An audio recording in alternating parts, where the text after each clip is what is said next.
At first I thought it was love, but I discovered in the worst possible way that some men only know how to love with closed fists. Hello, my dears. My name is Carla, but you can call me Grandma Carla. I'm 72 years old, and I was born in Harrisburg, Pennsylvania in 1953. Today, I want to share with you a story that I've kept deep in my heart for over 40 years. A story that even my own grandchildren don't fully know. Before I begin, I'd like to ask where you're watching this video from. Leave it in the comments below. I love knowing that my voice is reaching so many different corners of America.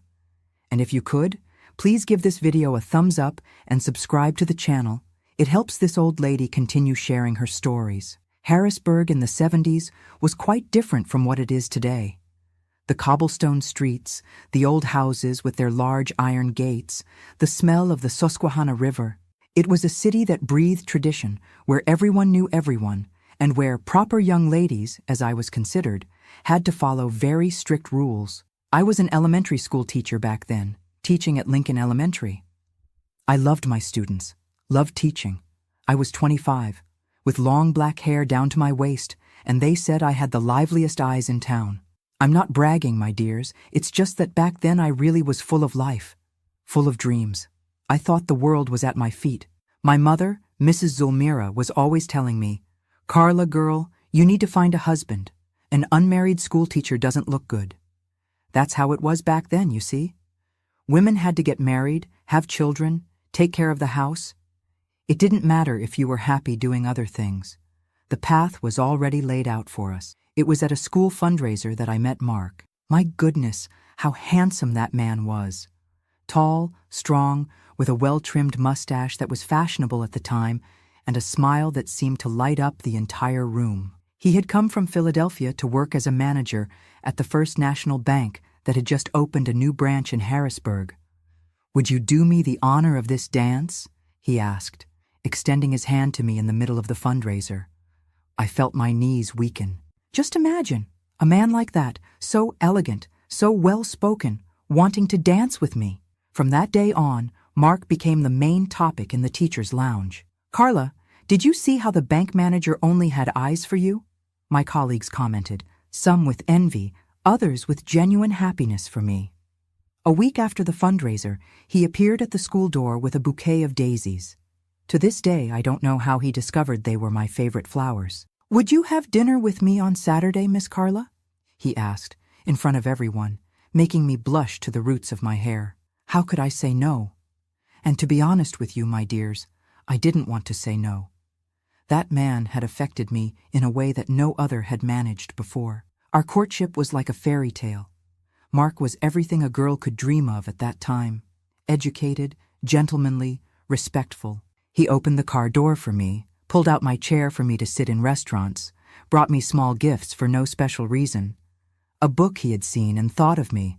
A chocolate when he knew I was tired after a difficult day at school. "Carla, you're the most incredible woman I've ever met," he would tell me, holding my hands in his. "I've never seen anyone with so much love for life, with so much passion for what they do. And the best part, he seemed genuinely interested in my work. He asked about my students, about my teaching methods, listened attentively when I talked about one child's difficulties or another's. At that time, this was rare. A man who valued a woman's work was practically an endangered species. My mother was in heaven, of course. Daughter, hold on to that man. Bank manager, handsome, educated. That's the kind of catch that doesn't come along twice in a lifetime. 6 months after we met, at a candlelit dinner at the best restaurant in town, he knelt and took a velvet box from his pocket. "Carla, would you make me the happiest man in the world by agreeing to be my wife?" The ring was beautiful, a small diamond that sparkled like a star. But more beautiful than the ring was the sparkle in his eyes, or at least that's what I thought at the time. "Yes," I answered without hesitation. At that moment, I truly believed I had found the man of my life, my companion, my safe harbor. The wedding was in the summer of 1979. A simple but beautiful ceremony at First Presbyterian Church. I wore a white dress that my mother and I sewed together with lace that came specially from New York. Mark was very elegant in a tailored navy blue suit. When we entered the reception together, I felt as if I was floating. It was the happiest day of my life. Forever, he whispered in my ear during our first dance as husband and wife. If only I had known what forever would really mean. The first few months were wonderful, like a continuation of our courtship. We had bought a simple but cozy house in the suburbs. I continued teaching. He worked at the bank. On weekends, we went to Lake Harrisburg, had barbecues with friends, went to the movies. We were happy, or at least I was. It was on our first wedding anniversary that I noticed the first sign. We had arranged to have dinner out at the same restaurant where he had proposed to me. I got all dressed up, put on my best dress, the perfume he had given me as a gift. I waited, and Mark never showed up. When he finally appeared around 10 at night, he smelled of alcohol and had an irritated expression. "Sorry, I had a last-minute meeting at the bank," he said dryly, without looking me in the eye. Later, I discovered that the meeting had been at the bar with his work colleagues. It was the first of many lies to come. Gradually, almost imperceptibly, things began to change. The attentive, affectionate Mark, interested in my affairs, gave way to a distant, irritable, critical man. "Do you really need to wear that dress? Isn't it a little tight on you?" he would comment, making me feel insecure about my body. "This habit of yours of talking to everyone, it almost seems like you're flirting with other people's husbands," he would say, when I simply exchanged a few words with neighbors or couple friends. My work, which he had once valued so much, became a reason for constant criticism. Why continue teaching? The salary is a pittance, and you come home too tired to properly take care of the house. But I resisted. I loved my students, loved teaching. It was the only thing that made me feel I was still myself, the Carla that existed before being Mark's wife. In 1982, I became pregnant with our first and only child, Raphael. I thought a baby might bring us closer again, bring back the Mark from the beginning. For a brief period, it worked. During pregnancy, he went back to being attentive, concerned, present. He fixed up the baby's room, went with me to doctor's appointments, massaged my swollen feet at night. "It's going to be a boy, I'm sure," he would say, running his hand over my belly. "Strong like his father." And it was a boy indeed. Raphael was born on a spring morning, healthy, with his father's eyes and my upturned nose. Mark seemed like the proudest man in the world when he held his son for the first time. "My champion," he whispered, kissing the baby's forehead. But the honeymoon was short-lived. With sleepless nights, diapers to change, the baby crying, Mark's irritation returned in full force. "Can't you make that boy stop crying? How am I going to work tomorrow without sleeping properly?" he would complain, going to sleep in the living room when Raphael had colic and cried all night. It was during this time that the first aggressions began. Not physical, not yet. They were words, looks, heavy silences that hurt more than slaps. "Look at the state of this house. It doesn't even look like you stay here all day. What do you do, huh?" What did I do? I took care of a baby, breastfed every 3 hours, washed mountains of dirty baby clothes, tried to cook, clean, be a good mother and a good wife, all at the same time, alone, without help. Gradually, I began to close myself off, to keep quiet, trying not to provoke that constant irritation. I learned to predict what might bother him and avoided doing anything that could trigger it. The house always impeccable, dinner always ready at the right time, the baby always clean and calm when he arrived. It was like walking on eggshells all the time. When Raphael was about 2 years old, I needed to go back to teaching.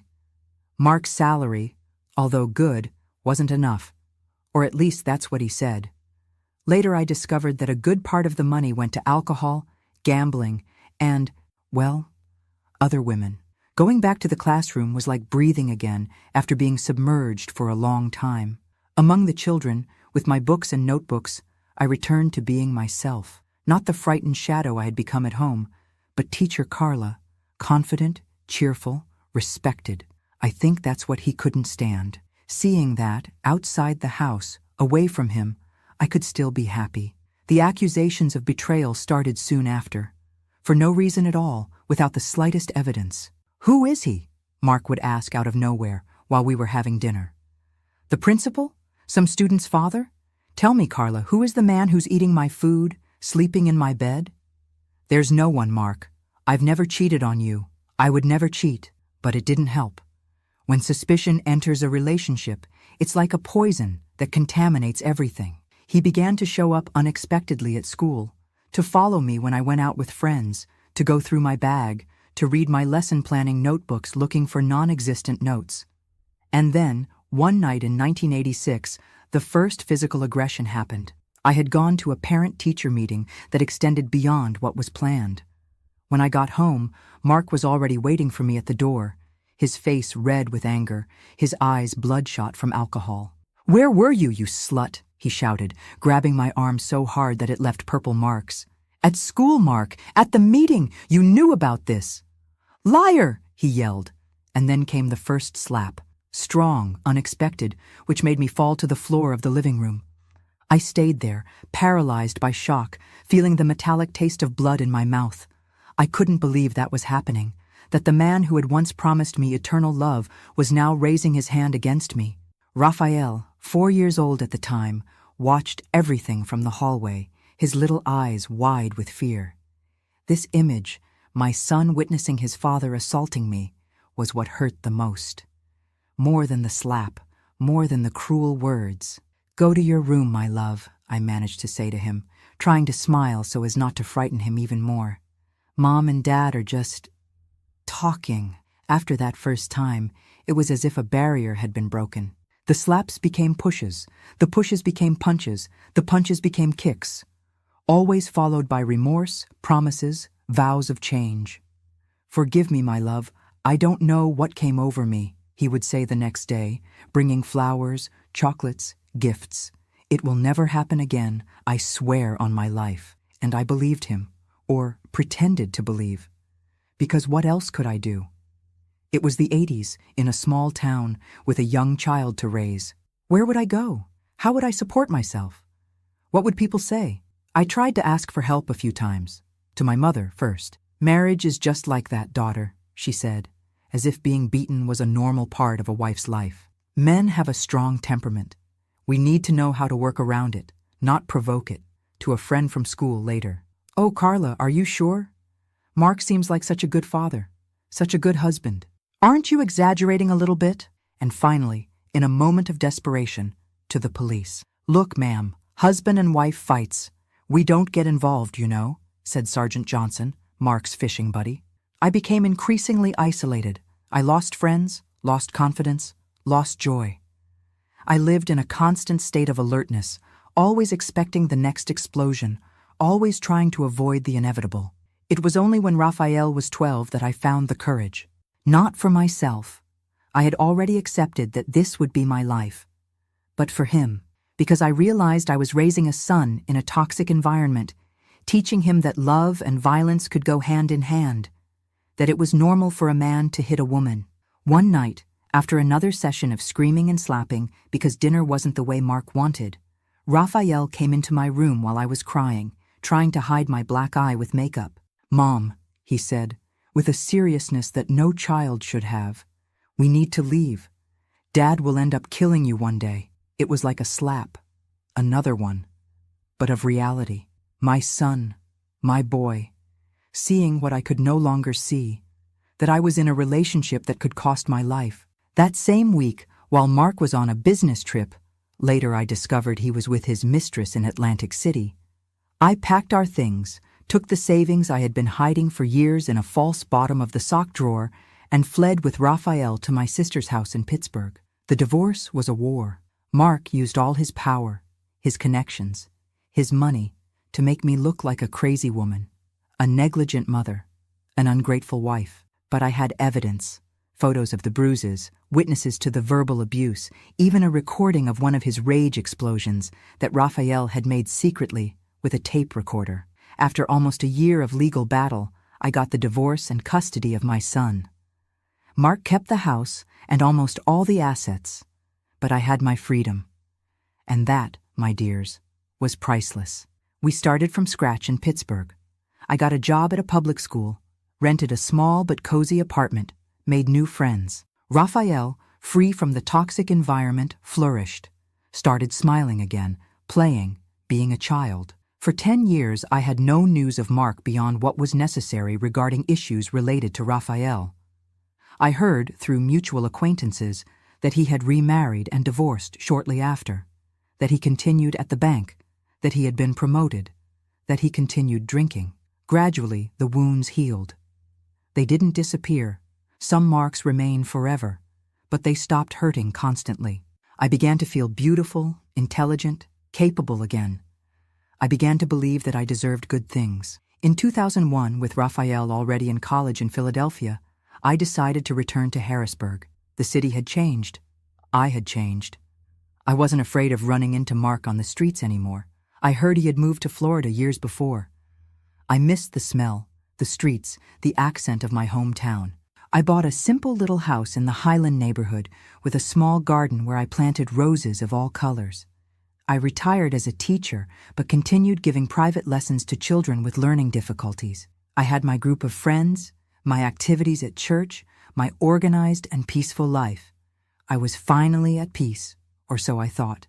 If this story is touching your heart, please leave your like and subscribe to the channel. Now I'm going to tell you how my peaceful life was interrupted in the most brutal way possible when, after so many years, Mark crossed my path again. But also how I found within myself a strength I didn't know existed. I'd also like to take this moment to ask you in the comments, have you ever had a great love? Are you still living with them? Tell me in the comments because I'm quite curious. Many of you must be wondering how a man who seemed so perfect turned into the monster I described. I'll now tell you how I realized I had married a stranger, not the man I met. The first signs appeared so subtly that I didn't even notice. Like that story about the frog in the pot, you know? If you throw a frog into boiling water, it jumps out right away. But if you put it in cold water and heat it up slowly, the poor thing doesn't even realize it's being cooked alive. That's how it was with me. It started with small comments about my clothes. Isn't that dress a bit too showy for a teacher, Carla? Then came criticisms of my way of talking, laughing, behaving in public. Do you really need to tell all these school stories at dinner? Nobody's interested. Mark had two personalities. In public, he continued to be the perfect husband, attentive, polite, affectionate. Everyone in Harrisburg thought I had won the marriage lottery. How lucky you are, Carla. Mark is such a special man. If only they knew what happened when the doors closed. I remember a dinner at the regional bank manager's house in 1981. Mark was particularly nervous that day. It's an important opportunity, he repeated while getting ready. Don't ruin everything. I had spent the entire afternoon preparing. Hair done at the salon, the navy blue dress he thought was appropriate, discreet makeup as he preferred. I even mentally rehearsed the allowed topics. Nothing about school, nothing about politics, nothing that might seem like I had my own opinion.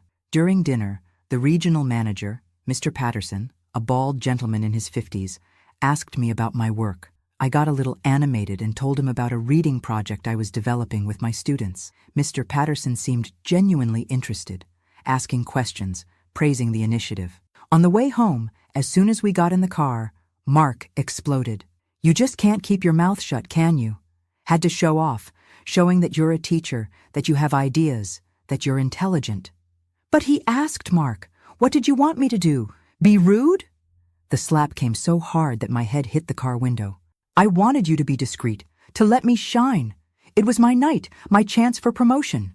I arrived home with a split lip and the certainty that this was not the man with whom I had dreamed of building a life. The assaults gradually got worse. What started with slaps evolved into punches, kicks, shoves against the wall. Mark was careful to hit where the marks wouldn't show. On the stomach, back, thighs. When he accidentally left a visible mark, I made up excuses. I hit my face on the cabinet door, I explained to my principal when I showed up with a black eye at school. She looked at me for a long time, a look that said she didn't believe a word, but also didn't know how to help. Be careful, Carla. Those cabinets, they're treacherous. In 1984, I discovered the first betrayal. Mark was taking a shower when his cell phone, an expensive novelty at the time, rang. I answered without thinking. Hi, honey. Everything okay? I miss you. When will we see each other again? The voice was young, sweet, confident. I hung up without answering. When I confronted Mark, The reaction was explosive. "Now you're snooping through my phone? Who do you think you are?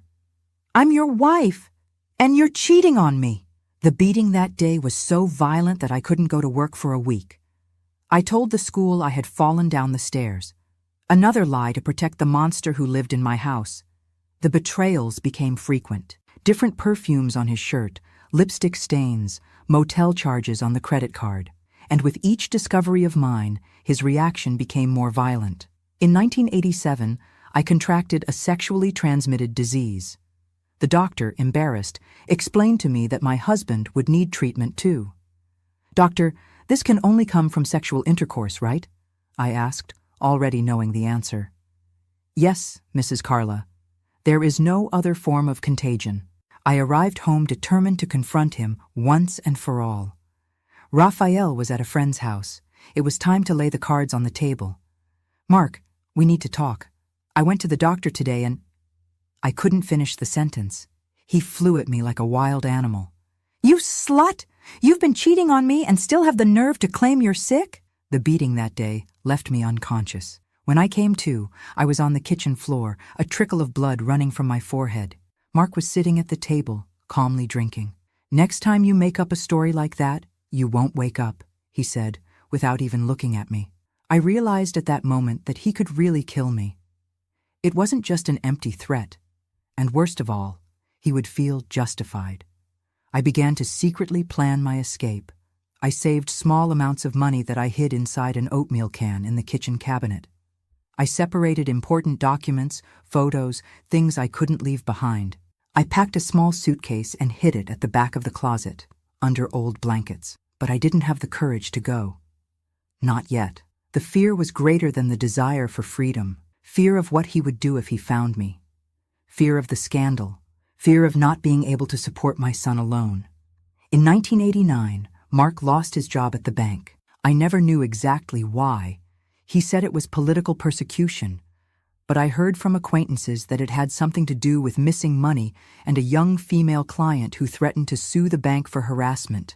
With unemployment, things drastically worsened. Mark began to drink even more, to stay at home all day, to control my every step. I could no longer call anyone without him by my side, listening to the conversation. I couldn't go to the market without saying exactly how long it would take and where I would go. Raphael, 7 years old at the time, began to have problems at school. He was aggressive with classmates, inattentive in class, had constant nightmares. The school psychologist called me in for a talk. "Mrs. Carla, Raphael drew this in art class today." She showed me a paper where my son had drawn a large, threatening male figure with what appeared to be a belt in his hand, and 2 smaller figures, one fallen on the floor with red spots, another hidden behind a rectangle that I imagined to be a bed or sofa. My heart froze. "It's just his imagination," I tried to explain, without much conviction. "Mrs. Carla," the psychologist held my hands, looking directly into my eyes. "Children express on paper what they cannot say with words. Raphael is asking for help." Those words hit me like lightning. My son, my boy, was suffering, was being damaged by that situation as much as I was. And unlike me, he hadn't chosen to be there. It was the push I needed. The following week, when Mark left for a job interview, I picked up Raphael from school, the hidden suitcases, and we went to the bus station. We bought tickets to Pittsburgh, where my sister lived. "Where are we going, Mom?" Raphael asked, confused by that sudden departure. "To a safe place, my love. A place where no one will shout or hit us anymore." His little eyes widened, a mixture of fear and hope. "And Dad?" "Your father. Needs help that we can't give. Maybe someday, when he's better, you can see each other again." It was the hardest and also the bravest thing I've ever done in my life, leaving everything behind. House, furniture, memories, the life I knew, to start from scratch. But I was absolutely certain that if I stayed, I wouldn't live to see Raphael grow up. Mark's reaction was exactly what I feared. Threatening calls to my sister's phone. "I'll find you, you slut. I'll bring my son back and you'll regret being born." He showed up in Pittsburgh 2 weeks later, drunk, shouting in front of my sister's building. The police were called. He spent the night at the police station, was released on the condition that he return to Harrisburg immediately. But that was just the beginning of the war. He hired an expensive lawyer, filed for custody of Raphael, claiming that I was mentally unstable, that I had abandoned the home, that I was a negligent mother. Luckily, my sister knew a lawyer who agreed to represent me, charging only what I could afford. Dr. Nestor was an elderly gentleman with vast experience in family law and an even bigger heart. "Mrs. Carla," he told me at our first meeting, "don't worry. The truth always comes out in these situations, and your truth is stamped on your son's face." The process was long and painful.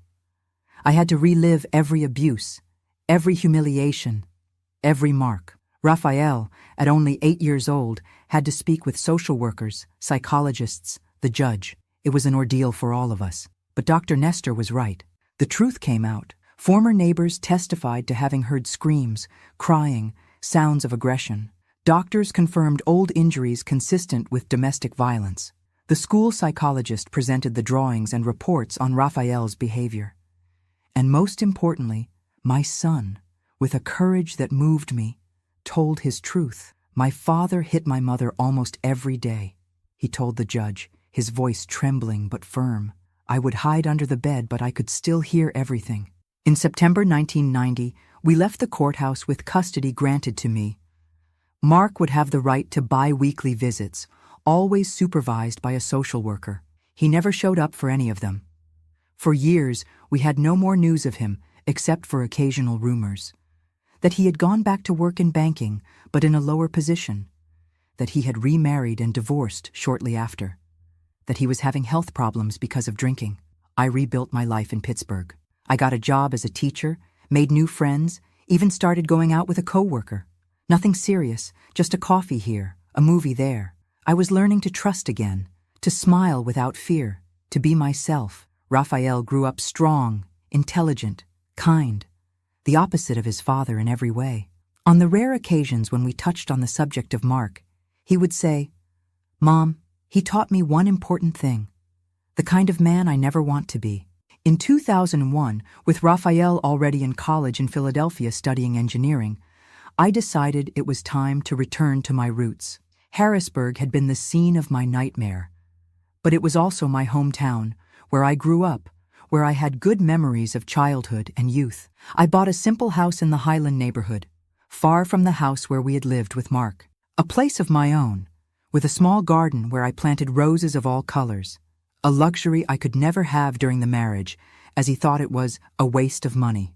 I retired as a teacher, but continued giving private lessons to children with difficulties. It was a simple, quiet, happy life in its own way.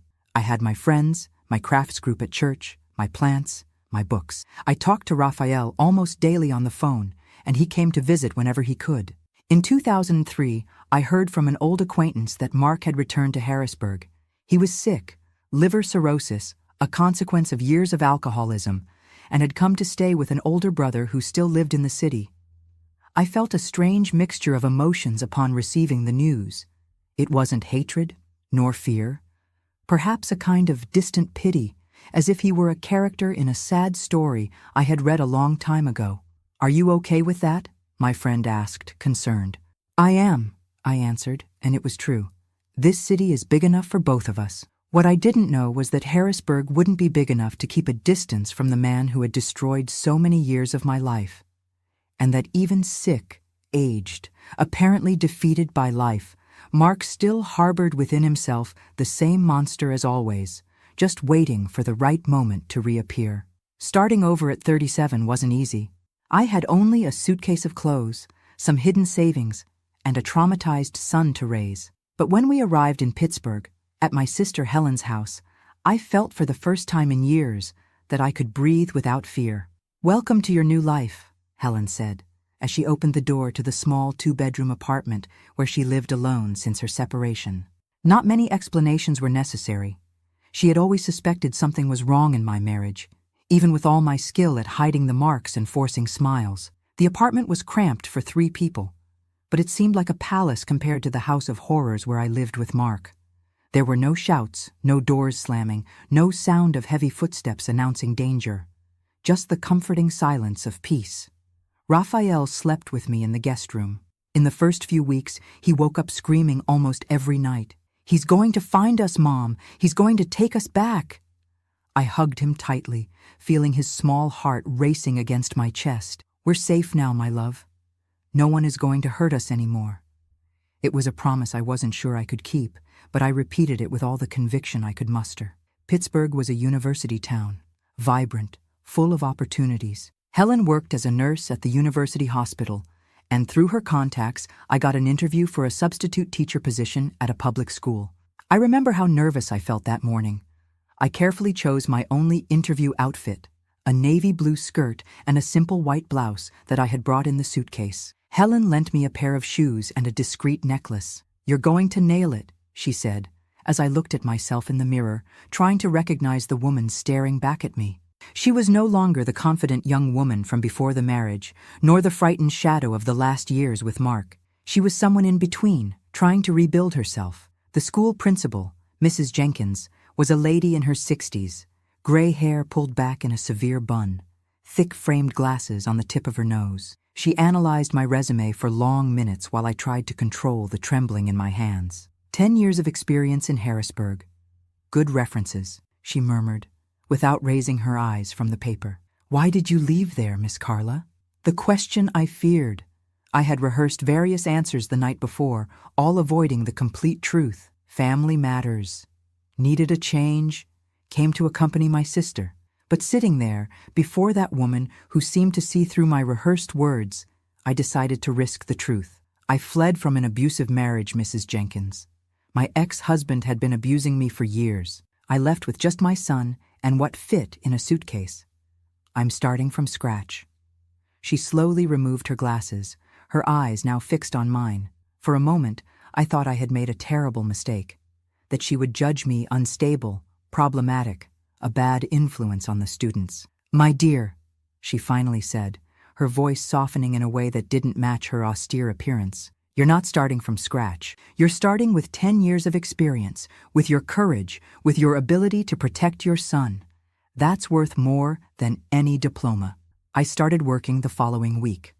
A 4th grade class, 30 curious and noisy children who quickly became my safe haven. In the classroom, I was still Miss Carla, competent, creative, respected. There, for a few hours a day, I could forget I was a woman fleeing from her own past. The salary wasn't much, but with Helen's help with expenses, we managed to get by. In 3 months, we had saved enough to rent a small apartment near the school, just 1 bedroom, a tiny living room, and a kitchen that barely fit 2 people. But it was ours. A safe space, just ours. The first night in our new home was magical. We had a picnic on the living room floor, since we didn't have a table yet, eating sandwiches and drinking soda straight from the bottle, something Mark would never allow.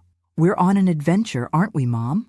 Raphael asked, his eyes shining with a joy I hadn't seen in a long time. "Yes, my love. The biggest adventure of our lives." But not everything was rosy. The divorce process was a cruel battle. Mark used all the resources at his disposal to destroy me. He hired one of the most expensive lawyers in Harrisburg, made absurd accusations about my mental health, my ability as a mother, my morals. "She abandoned the home without reason. She ran away with my son. She has a lover in Pittsburgh," he would shout in the courthouse corridors when we met for hearings. Dr. Nestor, my lawyer, an elderly gentleman with decades of experience in family law, advised me to stay calm. "Let him show who he really is, Carla. The truth always comes out." And it did. During a particularly tense hearing, when Mark was shouting increasingly absurd accusations, the judge called for silence and addressed him. "Mr. Mark, you are exhibiting exactly the behavior that your ex-wife describes in her testimonies. Aggressiveness, emotional instability, tendency to intimidate. You're making this court's job much easier." It was a small victory that gave me strength to continue fighting. Raphael, at only 8 years old, went through evaluations with psychologists, social workers, the judge. It was painful to see him having to talk about the terrible things he witnessed, but his courage also filled me with pride. "My father hit my mother," he said during a session with the court psychologist, his voice small but firm. "I saw blood many times. She said she had fallen, but I knew it was a lie." In September 1990, After almost a year of legal battle, the judge granted me permanent custody. Mark would have the right to bi-weekly visits supervised by a social worker. "I don't want to see him," Raphael said when I told him about the visits. "I'm afraid." "You don't need to be afraid, my love. There will always be someone with you, and if you don't want to continue, we can ask the judge to review this." But it was never necessary.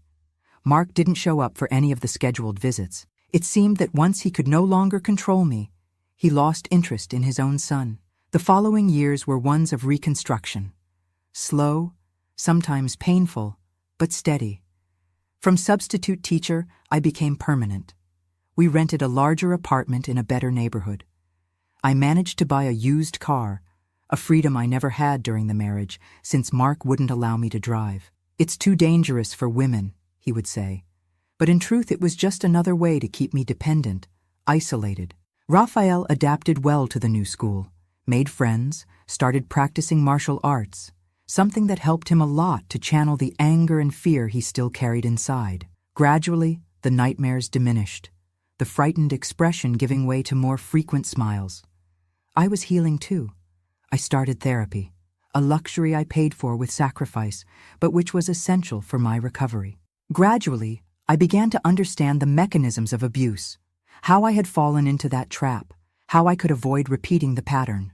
"The fault was never yours, Carla," my therapist, Dr. Elizabeth, always repeated whenever I began to question myself. Abusers are masters of manipulation, of making the victim feel responsible. It was a long process learning not to blame myself, not to think, if I had been a better wife, if I had kept the house cleaner, if I hadn't provoked him, to understand that nothing, absolutely nothing, justifies violence. In 1994, 4 years after the divorce, I allowed myself to start living again, not just surviving. I accepted an invitation from a fellow teacher for coffee after class. Anthony was a widower, had 2 teenage children, and a gentleness in his eyes that reminded me of the father I lost as a child. Our first meeting was at a coffee shop near the school. I was so nervous that I spilled sugar on the table, my hands trembling as I tried to organize my thoughts. I hadn't gone out with a man in so long that I had forgotten what it was like. "You don't need to be nervous, Carla," Anthony said, his voice calm as always. "We're just 2 friends having coffee." But it was more than that, and we both knew it. It was a giant step for me, a statement that I still believed there could be kindness in men, that not all of them were like Mark. Anthony and I dated for almost 2 years. It was a sweet, respectful relationship, without pressure. He understood my traumas, respected my boundaries, never demanded more than I could give. "You deserve to be loved the right way," he would tell me when I apologized for some insecurity, some sudden fear. We never moved in together or got married. Perhaps I would never be ready for that again. But he taught me that intimacy doesn't have to mean control, that love doesn't have to hurt. In 1997, Raphael was accepted to Carnegie Mellon University for civil engineering. I'll never forget his illuminated face when he saw his name on the list of accepted students. "I did it, Mom. I did it." I hugged him tightly, tears flowing freely down my face. That frightened boy who fled with me with a suitcase of clothes was turning into a brilliant, strong, upright man, despite everything, or perhaps because of everything we had lived through. It was around this time that I began to feel the call to return to my roots. Harrisburg was no longer the scene of my nightmare. It was the city where I was born, where I had happy moments before Mark, where I still had childhood friends, cousins, aunts. "Are you sure, Mom?" Raphael asked, worried when I told him about my desire to return. "What if he's still there? I'm not going to live in fear forever, son. I've already given him too much power over my life." In 2001, with Raphael already settled in an apartment near the university, I decided it was time.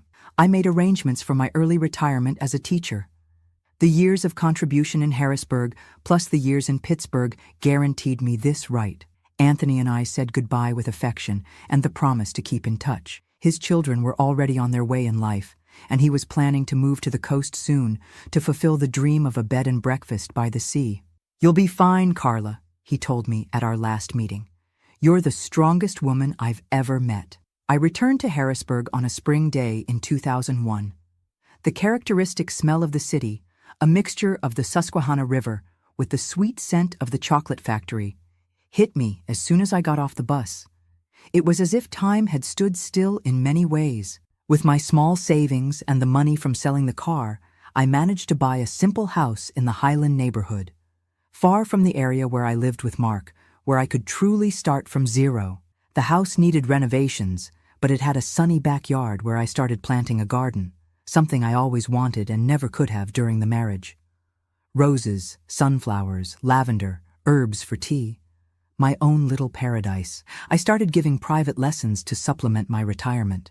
Children with learning difficulties, teenagers needing reinforcement for college entrance exams. The work kept me active, connected, useful. I renewed old friendships, made new ones. I joined a crafts group at the neighborhood church, started attending a senior choir, even though I didn't consider myself elderly yet at 48. Life was simple, but satisfying. Raphael graduated with honors in 2002 and got a good job at an engineering firm in Philadelphia. He would visit me regularly, always concerned that I was really okay, really safe. "Mark never came after you?" he would always ask, the old fear still present in his eyes. "No, my son. And even if he did, I'm no longer that frightened woman. I've learned to defend myself." It was true. Besides the therapy that I continued doing, even if less frequently, I had taken a self-defense course in Pittsburgh, had installed reinforced locks on all doors and windows of the house, kept pepper spray in my purse and beside the bed. I didn't live in fear, but I wasn't naive either. I knew that abusers rarely give up easily on their victims. Statistically, the most dangerous period for a woman is precisely when she manages to leave the abusive relationship. The abuser, without the control he had before, frequently resorts to increasingly desperate and violent acts. I had escaped that fate once, when I fled to Pittsburgh. But now, being back in Harrisburg, I knew I needed to keep my eyes open. In 2003, through an old school colleague whom I met by chance at the market, I learned that Mark had returned to Harrisburg. He was sick, liver cirrhosis, and had come to stay with his older brother who still lived in the city. The news didn't affect me as much as I feared. I didn't feel fear or anger, just a strange indifference, as if it were information about a stranger, not about the man who had destroyed so many years of my life. "Are you okay with this?" my friend asked, genuinely concerned. "I am," I answered honestly. "This city is big enough for both of us." That night, I called Raphael to tell him the news, trying to sound casual so as not to alarm him. "Mom, I don't like this," he said immediately. "Why don't you come to Philadelphia? We can find an apartment near mine." "Son, I'm not going to let him drive me out of my city again. I've already run away once. I'm not running away again." I promised Raphael to take extra precautions, stay alert to any strange movement, not walk alone at night. It was enough to calm him down, but not enough to prevent what was to come. For months, I had no sign of Mark. I occasionally heard about him, that he was increasingly sick, that he rarely left his brother's house, that he drank despite medical recommendations. But I never saw him. We never crossed paths in the streets of the city. I began to relax, to lower my guard. Maybe he didn't even know I had returned. Maybe he didn't care anymore. Maybe he was too busy fighting his own disease to worry about ghosts from the past. I was wrong. Terribly wrong. One night in June 2004, while I was grading papers from my private students, I heard a strange noise coming from the back of the house.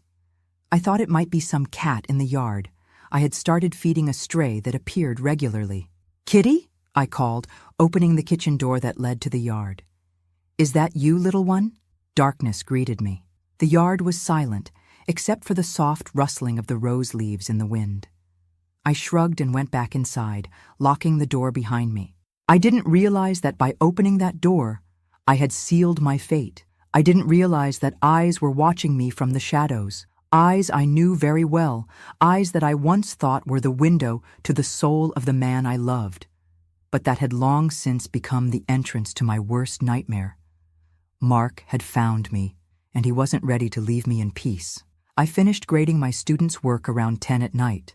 I was exhausted, but satisfied with the progress that little Matthew was making with reading. That boy reminded me so much of Raphael at the same age. Curious eyes, sharp mind, just needing a little more attention to blossom. I put the notebooks in the folder, had a cup of chamomile tea, a ritual I adopted to calm my nerves after so many years of therapy, and prepared for bed. I turned on the small radio on the nightstand, tuned to a station that played oldies. That night, it was Elton John. Your song filled the room as I brushed my hair, now more gray than black, in front of the mirror. I was almost asleep when I heard another noise, different from the previous one, more defined. It sounded like glass breaking. I sat up in bed, my heart racing. Must be some neighbor, I thought, trying to convince myself. But then I heard footsteps, inside the house, in the kitchen. There was no doubt now. Someone had broken into my house. I grabbed the cell phone on the bedside table, a Nokia brick that Raphael had insisted I have, and dialed 911. Before I could speak to the operator, the bedroom door opened. And there he was. Mark, 15 years older, his face yellowed by liver disease, thinner, hair now completely gray, but still with those same eyes. Eyes that I knew filled with false love, then saw overflowing with hatred, and now something worse. A mixture of anger, obsession, and something I can only describe as madness. "Found you, Carla," he said, his slurred voice revealing he had been drinking. "Finally found you." The cell phone fell from my hand. My entire body froze. All those years of therapy, of rebuilding, of strengthening, seemed to evaporate in an instant. It was as if I had gone back to being that terrified woman from 20 years ago. "What do you want, Mark?"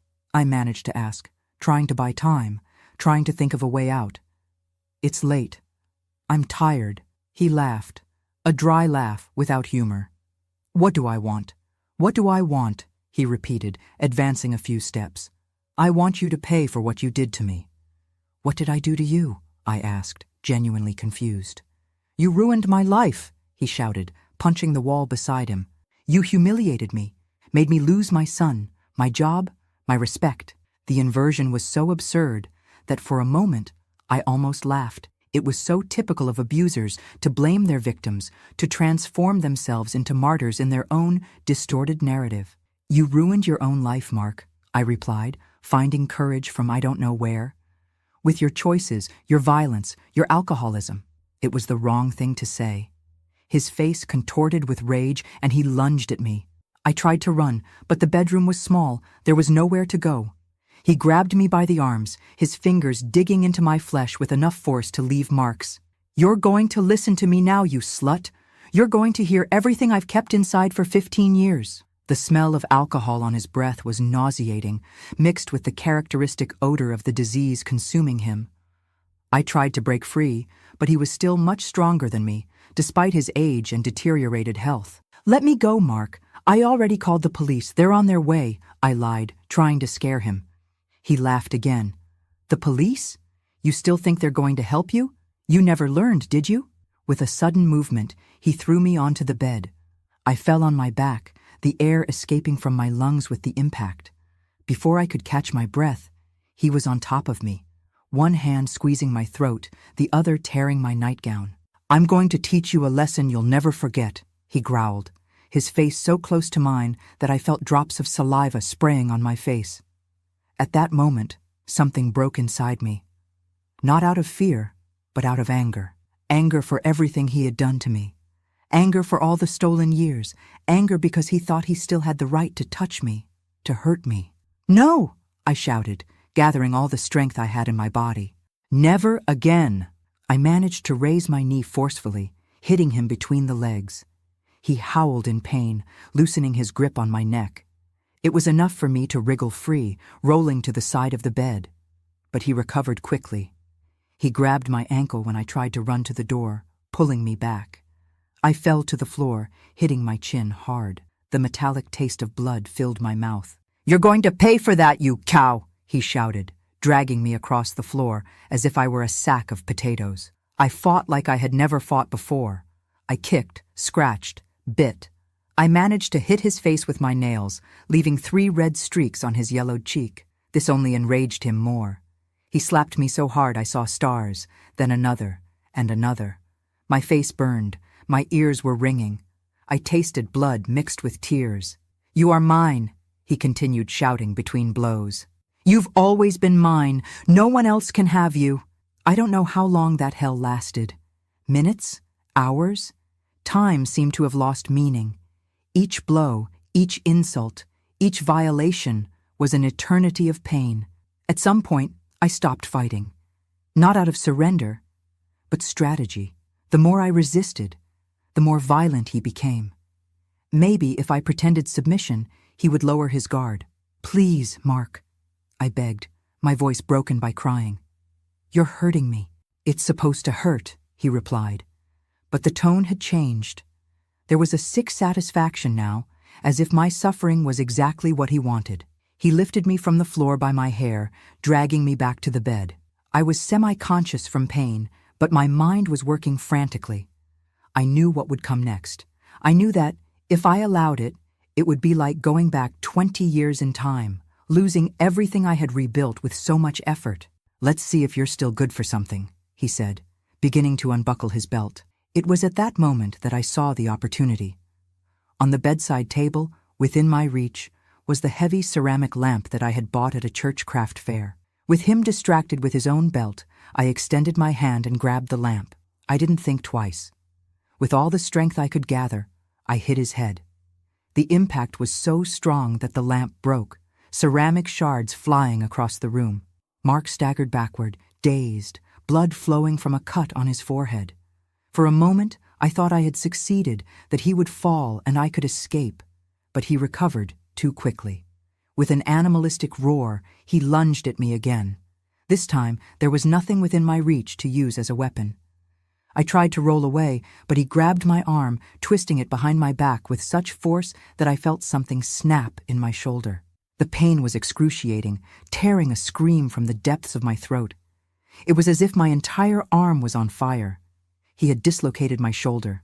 "Now you're going to learn who's in charge," he growled, turning me face down on the bed, pressing my face against the pillow with such force that I could barely breathe. Panic took over. He was going to kill me.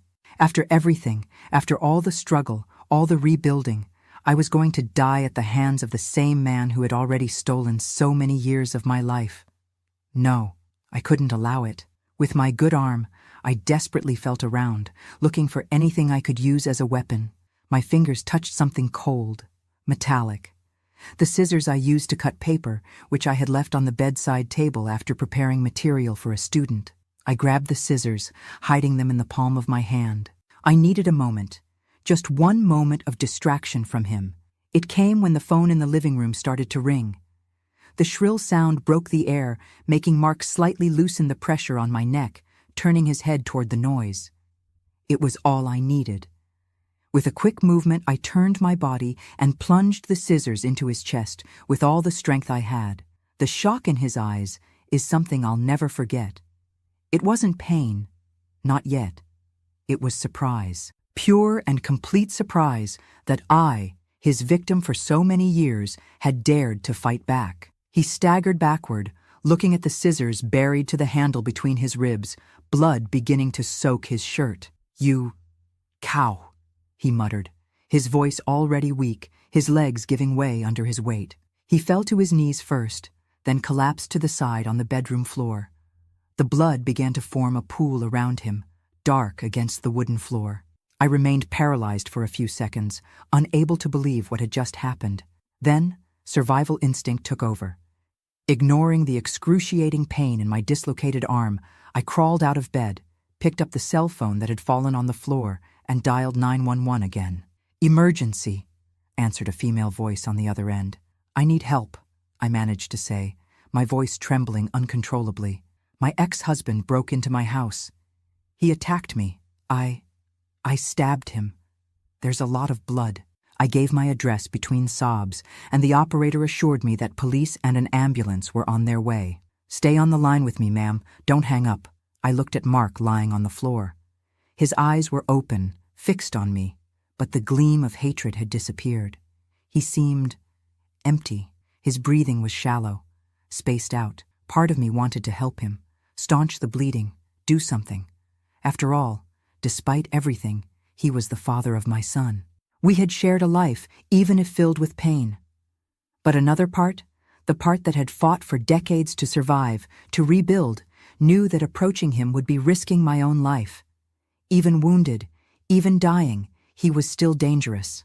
I stayed in the farthest corner of the room, the phone pressed against my ear, my eyes fixed on him, ready to run if he moved. He didn't move. Even before the police arrived, Mark stopped breathing. His eyes, those eyes that once made me believe in fairy tales, became glazed, lifeless. The police arrived first, then the ambulance. The house was soon full of people, police officers taking photos, paramedics confirming the death, curious neighbors gathered on the sidewalk. I was taken to the hospital to treat my dislocated shoulder and other injuries. The doctor on duty, a young man of no more than 30, looked at my body covered in bruises and cuts with an expression that mixed horror and compassion. "Ma'am, I need to document these injuries," he said gently. "For the process, of course. I had killed a man. Even in self-defense, even after everything he did, I had taken a life. There would be consequences. At the police station, after being medicated, I gave my statement. I told everything. Not just about that night, but about the 20 years of abuse, about the escape to Pittsburgh, about the difficult divorce, about my return to Harrisburg. The detective, a middle-aged man with deep circles under his eyes, listened in silence, occasionally taking notes. "Do you have evidence of the history of violence?" he asked when I finished my account. "I have the divorce proceedings, the medical reports from that time, my son's testimony, witnesses in Pittsburgh and Harrisburg," I replied, exhausted but determined. "And I have this."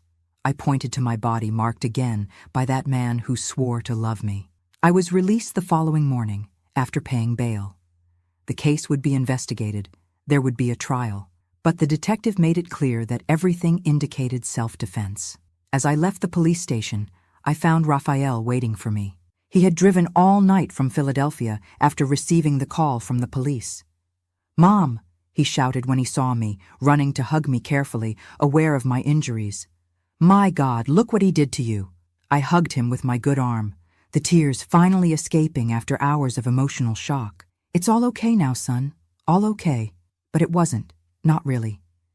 I had killed a man, the father of my son, and although it had been in self-defense, although he had deserved it 1,000 times over, something inside me had changed forever that night. The following days were a blur of testimonies, examinations, consultations with lawyers. Raphael insisted that I go live with him in Philadelphia, at least until the trial. "I can't stay here, son," I agreed, looking at the house that had become my refuge and was now stained by yet another terrible memory. "But I also can't stay in Philadelphia forever. I need to face this, resolve this." The investigation took 3 months. Testimonies were collected from everyone who knew our history. Former neighbors in Harrisburg, colleagues from Pittsburgh, doctors who had treated me over the years, even Mark's brother with whom he had been living. To my surprise, his brother testified in my favor. Mark never got over the divorce, he told the police. He drank more and more, talked about getting revenge on his ex-wife. When he discovered she had returned to Harrisburg, he became obsessed. I started hiding the car keys so he wouldn't go out at night, but that night, I didn't realize he had left. The autopsy revealed that Mark's liver was completely destroyed by cirrhosis. According to the medical examiner, even without the scissors wound, he probably wouldn't have lived more than a few months. "In a way, ma'am, you only accelerated the inevitable," said the coroner during his testimony, receiving a disapproving look from the prosecutor. The trial took place in February 2005, 8 months after that terrible night. The court was full. Cases like mine weren't common in Harrisburg, especially involving people known in the community as Mark and I were. My lawyer built a solid defense based on the documented history of violence, the physical evidence of the break-in and assault, and the witnesses who confirmed Mark's obsession. The prosecutor, a young man with evident political ambitions, tried to paint me as a vindictive woman who had lured her sick ex-husband into a trap. But his allegations fell apart when we presented the photos of my injuries from that night, the medical report confirming the dislocated shoulder, the broken teeth, the cuts and bruises all over my body. After 3 days of trial, the judge announced his decision. This court recognizes that the defendant acted in self-defense, fearing for her life after being brutally attacked in her own residence. All evidence confirms that there was no other viable option to preserve her physical integrity. I declare the defendant innocent of all charges. A murmur ran through the court. I looked at Raphael, seated in the first row, tears streaming down his face as he silently applauded. At Helen, my sister, who had traveled from Pittsburgh to be with me. At some former students, now adults, who had come to support Miss Carla. I was free, legally free. But emotionally, I knew I still had a long road ahead. I returned to therapy, now dealing not only with the trauma of abuse, but with the guilt of having taken a life, even in self-defense. My therapist, a lady from Philadelphia specializing in cases of severe trauma, helped me understand that what I felt was normal. "You're a good person, Carla," she would tell me. "Good people feel remorse, even when they've done nothing wrong. That's what differentiates them from people like your ex-husband." I sold the house in Harrisburg. I would never be able to sleep peacefully in that room again, and bought a small apartment in Philadelphia near Raphael. I started teaching again, this time adults in a literacy program. Slowly, I healed. Not completely. Some wounds are too deep to fully close, but enough to smile again, to find pleasure in small things, to believe that there was still a future for me. In 2007, Raphael married Julia, an environmental engineer he met at work. She was everything I could wish for my son. Intelligent, kind, strong, and most importantly, they had a healthy relationship based on mutual respect. "She makes me want to be a better man, Mom," Raphael told me on the eve of the wedding. "Like you always wanted me to be." The following year, my first granddaughter, Clara, was born. Holding her in my arms for the first time was like a rebirth. That small life, so perfect, so full of possibilities, was also a symbol that our family history would not be defined by violence and abuse, that we had broken the cycle. "She has your eyes, Mom," Raphael said as I rocked my little granddaughter. "Eyes that see far ahead." In the years that followed, I dedicated myself to two things: my family and other women who, like me, lived or had lived in situations of abuse. I started as a volunteer at a shelter for women victims of domestic violence in Philadelphia. Later, with the help of Raphael and some friends, we founded a small nonprofit that offered free legal and psychological support. "You transformed your pain into purpose," said a young mother, whom we helped leave an abusive relationship. "That gives me hope." Hope. That's what I wanted to offer. The certainty that, no matter how dark the night, there's always a dawn waiting, that no woman needs to accept abuse as her destiny, that there is life, full, rich, meaningful, beyond the walls of a house that became a prison. Today, at 72 years old, I look back and see a life full of ups and downs, of pains and joys, of defeats and mainly victories. I have 3 wonderful grandchildren, a son who is my greatest pride, a daughter-in-law who is like the daughter I never had. The story I shared with you today isn't easy to tell. There are parts of it that still hurt, even after so many years. But I feel it needed to be told, because I know there are many Carlas out there suffering in silence, thinking there is no way out. When I was acquitted by the court in February 2005, many people thought that would be the end of my story. Justice had been done, the monster was dead, the victim free. Just like that, like in movies that end with the villain defeated and the credits roll while happy music plays. But real life isn't like that, my dears. Real life is much more complicated, much deeper. Judicial acquittal didn't automatically bring acquittal from my heart. I had taken a life. No matter how monstrous Mark had been, no matter that I acted in self-defense, this fact weighed on me like a stone. The first nights after the trial were torment. I would wake up screaming, soaked in sweat, reliving those terrible moments over and over. I saw the blood spreading across the floor, his eyes losing their gleam, felt the scissors sinking into his flesh, and I would wake up with my heart racing, nausea rising in my throat. "Mom, you need professional help," Raphael insisted, after finding me sitting in the kitchen at 3 a.m, staring at nothing, a cup of cold tea untouched in front of me. "This is consuming you." He was right, of course. As much as I wanted to be strong, as much as I tried to convince myself that I had done what was necessary, The guilt was eating me from the inside. I returned to therapy, this time with a psychologist specializing in post-traumatic stress disorder in Philadelphia. Dr. Lucy was a woman in her 50s, with gentle eyes and a voice that seemed to wrap around you like a warm blanket on a winter night. In our first session, she told me something I never forgot.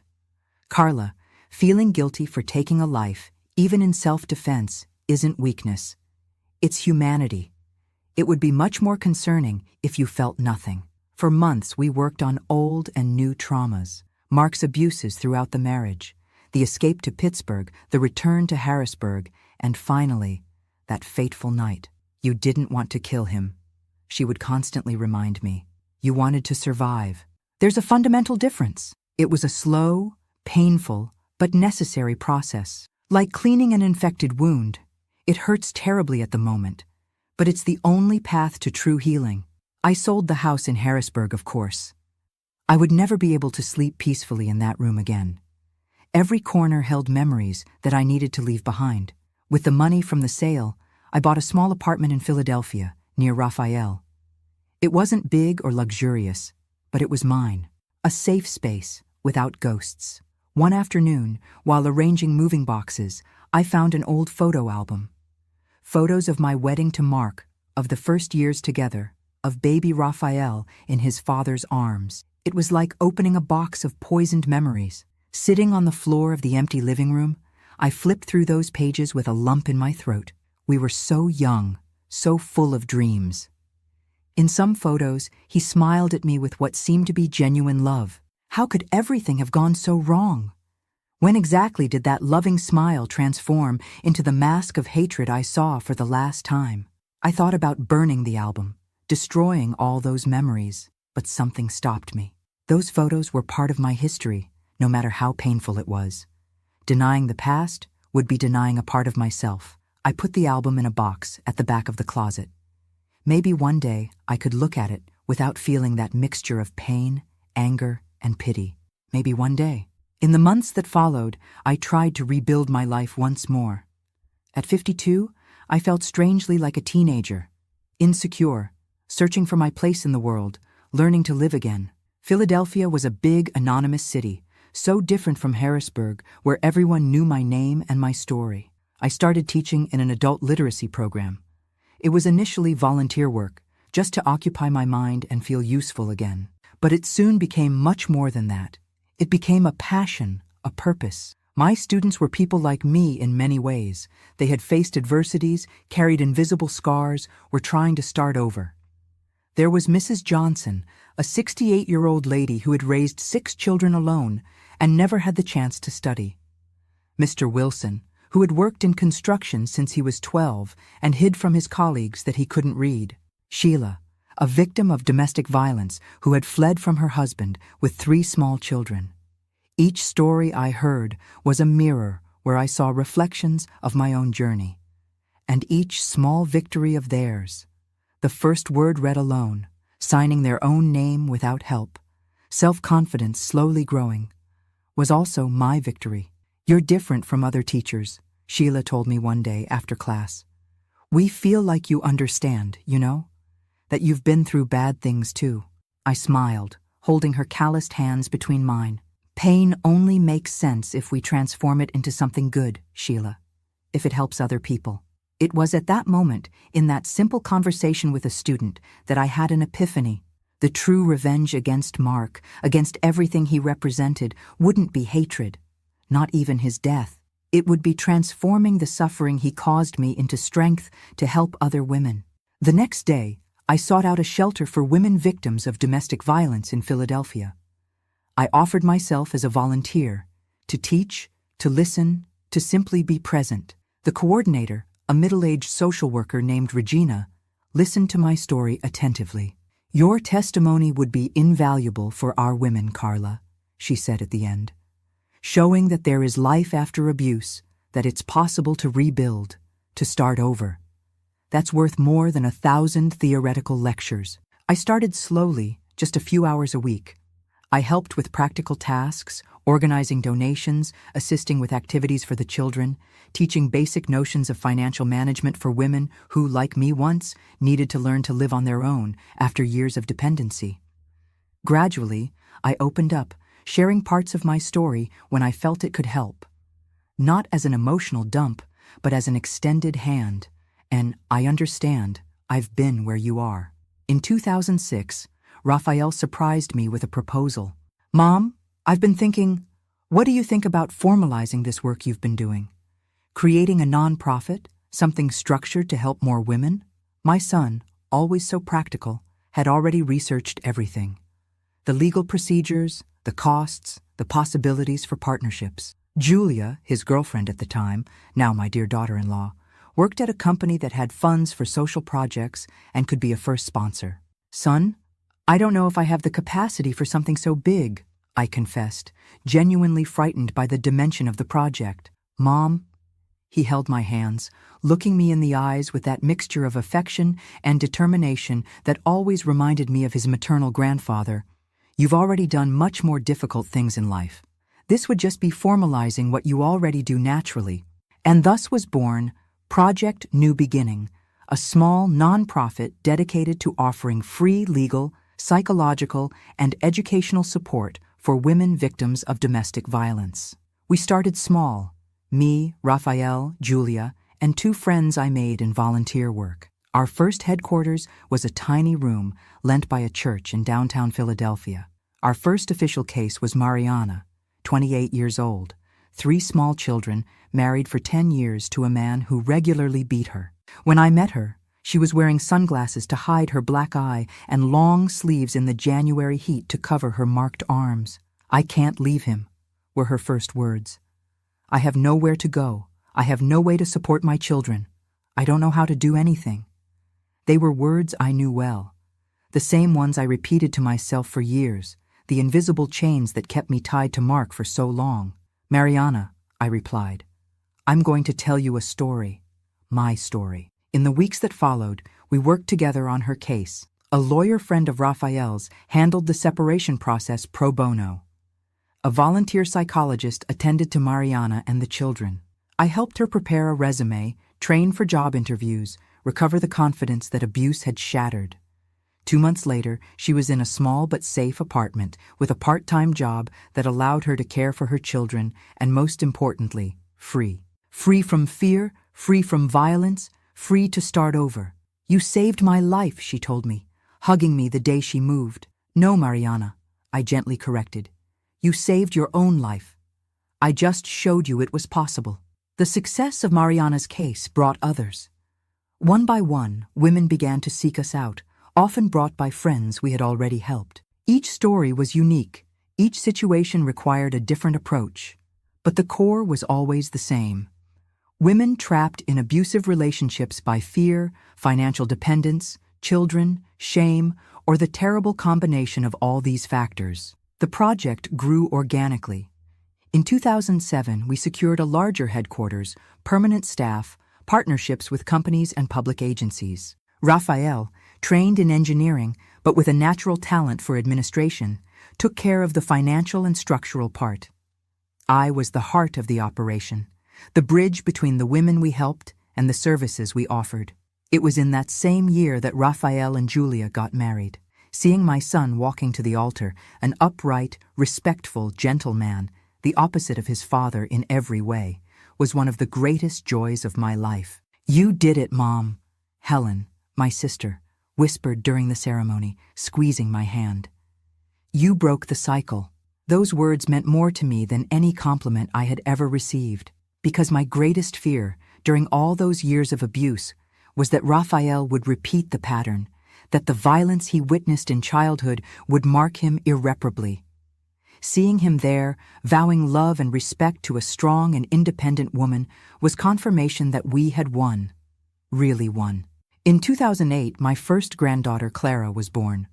Holding her in my arms for the first time was an almost mystical experience. That small life, so perfect, so full of possibilities, represented the continuation of a lineage now purified from the poison of abuse. She'll grow up knowing her worth, Mom, Raphael told me as I rocked my little granddaughter.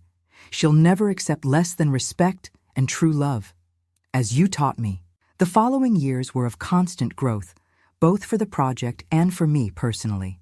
In 2010, we were invited to expand our work to other cities in Pennsylvania. In 2012, we published a booklet on identification and prevention of abusive relationships that was adopted by public schools throughout the state. In 2015, at 62 years old, I received an invitation to give a lecture at the University of Pennsylvania about our work. I remember the nervousness I felt climbing onto that stage in front of hundreds of social work, psychology, and law students. "I'm not an academic," I began, my voice trembling. "I'm just a woman who lived to tell a story, and who decided to transform that story into a bridge for other women." I spoke for almost 2 hours, sharing not just my personal experience, but everything we had learned in the project over the years. The alarming statistics of domestic violence in America, the patterns that repeated themselves in different social classes, age groups, educational levels, the barriers that prevented women from leaving abusive relationships. At the end, during the question session, a young student raised her hand. "Mrs. Carla, after everything you experienced, after almost being killed by your ex-husband, how did you manage not to let yourself be consumed by hatred? How did you find the strength to help other people instead of simply trying to forget?" The question caught me by surprise. No one had ever asked this so directly. I thought for a few moments before answering. "Hatred is like a poison you drink, expecting the other person to die," I finally replied. I realized that continuing to hate Mark, even after his death, would be allowing him to continue controlling my life, my emotions, my future. True liberation came when I understood that the best revenge wasn't wishing harm on him, but building something good from the harm he did to me. That answer, which came almost intuitively, represented a truth that I myself only fully understood at that moment. My true revenge against Mark wasn't the scissors I plunged into his chest that terrible night. It was each woman we helped leave an abusive relationship, each child who would grow up without witnessing violence at home, each cycle of abuse we managed to break. That's what I want to share with you today, my dears. That true justice doesn't necessarily come from the courts, although they are important. True justice, true liberation, comes from transforming our pain into purpose, our scars into strength to help others. Today, at 72 years old, I look back and see a life that, despite all the pain, was worth living. I have 3 wonderful grandchildren, Clara, now 17, following in her father's footsteps in engineering, Peter, 14, passionate about music and literature, and little Louise, 10, who tells me she wants to be a helper of women, like Grandma when she grows up. Project New Beginning continues to grow, now with offices in 5 cities in Pennsylvania, helping hundreds of women annually. Raphael has taken over the executive direction, bringing innovation and strategic vision, while I continue as a kind of senior advisor, or as the team girls affectionately call me, the soul of the project. Mark has been gone for almost 20 years, but the legacy he left wasn't of destruction, as he intended. It was of construction, of healing, of transformation. Not by his merit, of course, but because we chose, Raphael and I, not to allow evil to have the last word in our story. If you're watching this video and identify with any part of my story, I want you to know, you are not alone. There is a way out. There is a new beginning. There is life, full, rich, meaningful, beyond the walls of the house that became your prison. And if you know someone who may be living in an abusive situation, don't close your eyes. Extend your hand. Sometimes all a woman needs to find the courage to leave is to know that someone will be there to hold her when she takes the first step. My dears, before ending this video, I'd like to ask a special favor. If this story touched your heart, please leave your like and subscribe to the channel. Each subscription helps us reach more people, more Carlas, who may be watching secretly, seeking strength to change their lives. Thank you for listening to me this far. Always remember, your story doesn't end in the painful chapters. You have the power to write a different ending. I did it. You can too.